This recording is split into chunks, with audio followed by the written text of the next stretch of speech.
let's dive into the world of security assessments.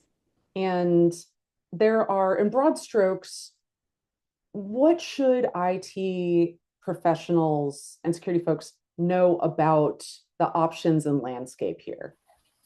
I'll look, Lindsay, do you want to go first? Yeah, great question. I, I think folks don't always know all of the different services that are actually available. Sometimes folks just come to us saying, I need a penetration test or I need a code review.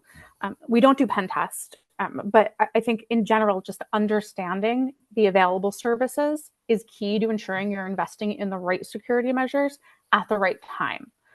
Um, the types of reviews that are available range from design reviews to threat models, cloud security reviews, infrastructure reviews, rapid risk assessments, and more. And I think Chris is going to dive into each of the different ones, but there's really no one size fits all solution.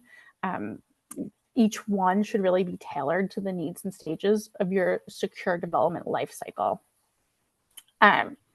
We as Trail of Bits prefer to go as deep as possible, and that's what we recommend for our clients as well.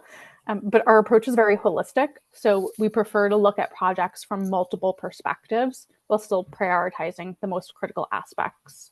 So for Trail of Bits specifically, we're able to look at projects through the holistic lens because we have multiple teams. So we have application security, cryptography, blockchain, and even machine learning and artificial intelligence security practice.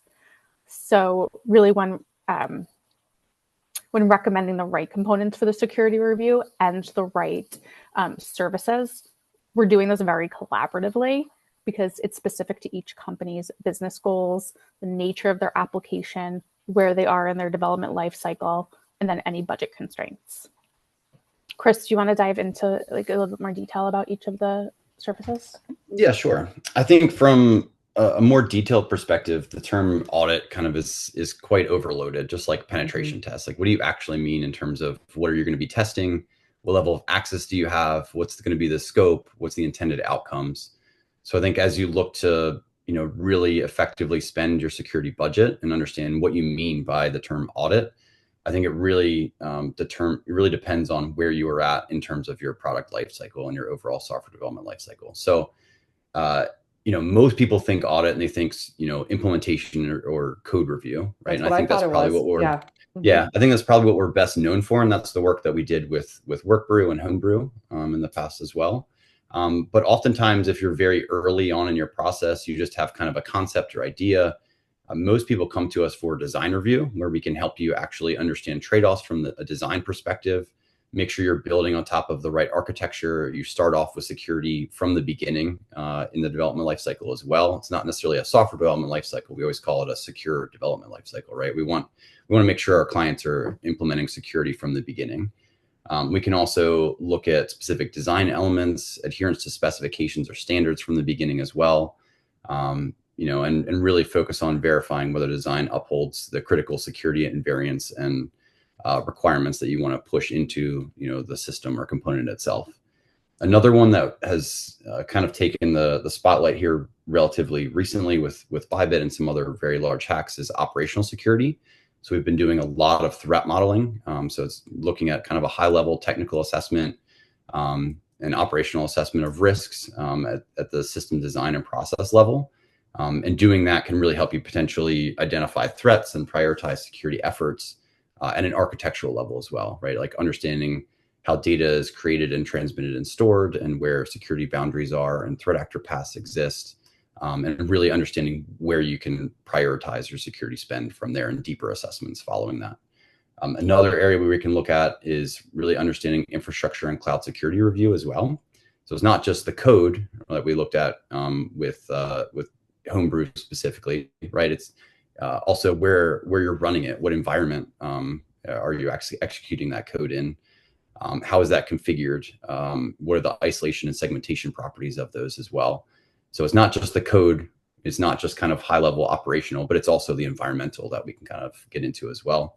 And we can do some integrated security reviews as well, doing some dynamic testing. So oftentimes we'll identify some issues in the code base itself. But until you actually try to test and execute and exploit that in a running environment, sometimes you have to validate those assumptions. You have to understand and make sure that documentation is accurate and things are actually deployed in the way that you expect. So we do that quite as well. And then also we have another service that we've been doing quite recently with security incidents, where we'll do like kind of a rapid risk assessment as well. So we'll come in, after incident response is pretty much, over.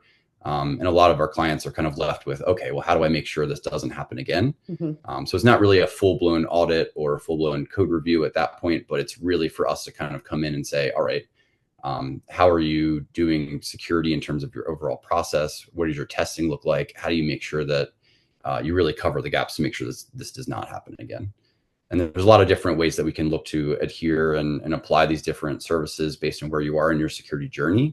Oftentimes, clients that are very security minded from the beginning will do a design review first, which typically is followed by a threat model once we understand the design, and then more into an infrastructure review and then a code review. So there is kind of an ideal customer journey through it. Oftentimes, a lot of our clients will just kind of jump right to the end of a code review, but there's a lot of advantages from starting from the beginning.